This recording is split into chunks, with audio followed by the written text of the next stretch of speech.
Hey guys, it's Aaron Heiser with Maker's Leather Supply, and today we're going to talk about sewing a leather hat patch on a Cobra Class 26 sewing machine. Somebody just mentioned on Facebook yesterday that they just couldn't quite wrap their head around how that works, so I'll show you how. Here we go. Alright, so here I've got my Cobra Class 26 sewing machine.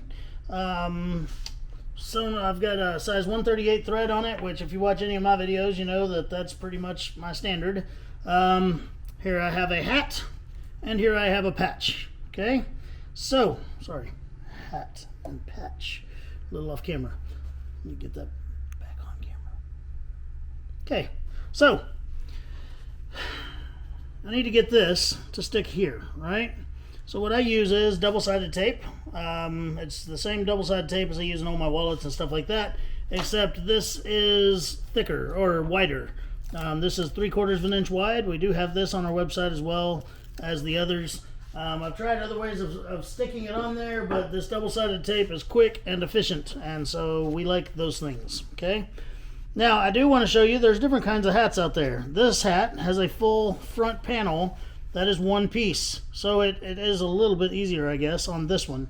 When I line this up, my stamp maker leaves a little guideline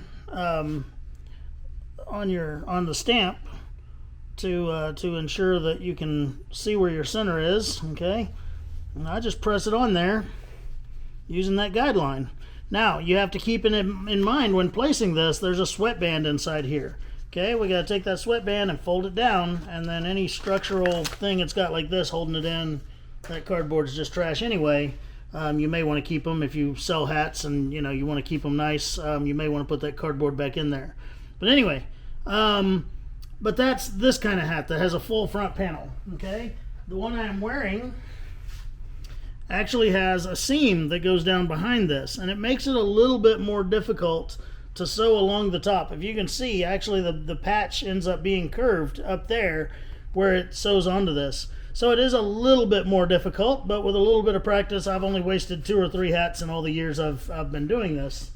Leather hat patches have become ridiculously popular in recent years, and so yeah, this is a good video.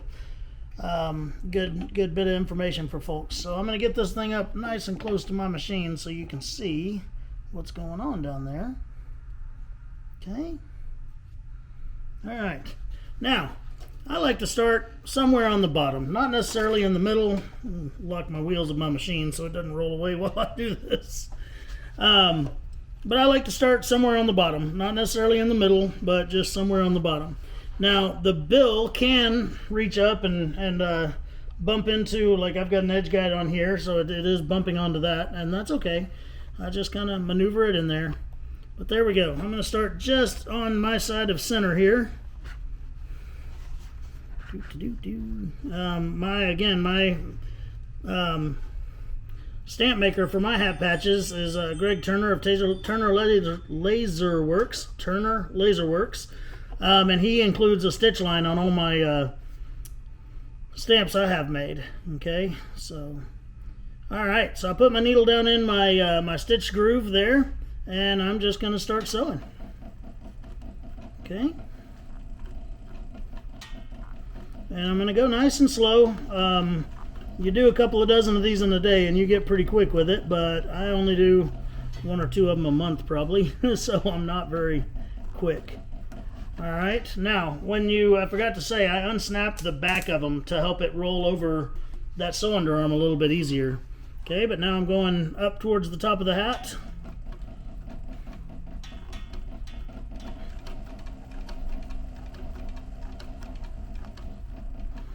Okay, and like always, anytime I'm making a turning motion, I'm doing so while the needle is down in the leather. Okay, and that helps me to keep it nice and the stitch length's nice and even. If I try to turn it while the needle's up, I promise you I will not keep a good straight and even stitch line, and then I'll have big stitches and little stitches. Now as I get up here to the top, you can see I'm having to crush in the top of the cap a little bit. That's okay. We're not creasing anything or wrinkling anything. It'll pop right back to its position in just a few minutes when I'm done up here. Okay, so I've passed that top point there.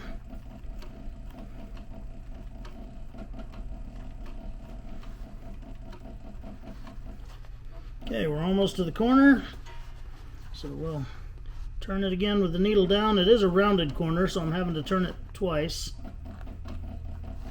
And now straight down the other side.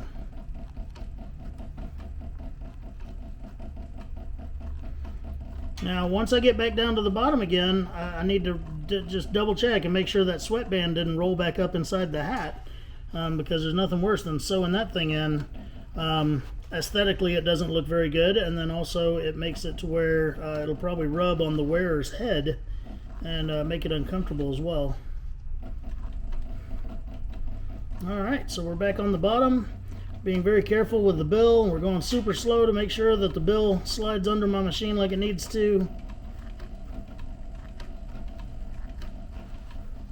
Just past the center point of the bottom. I've got 2 more stitches to go. Alright, I'm back in my original stitch hole, so I'm going to go and hand wheel the machine to get back into that original stitch hole, and I'm going to give it 2 more good stitches. So there's 1 and 2. Okay, when I pull the needle all the way up, release my presser foot, I'm going to pull some tension out of here up by the take-up arm, and then I'll just kind of rotate that hat out of there and clip my threads.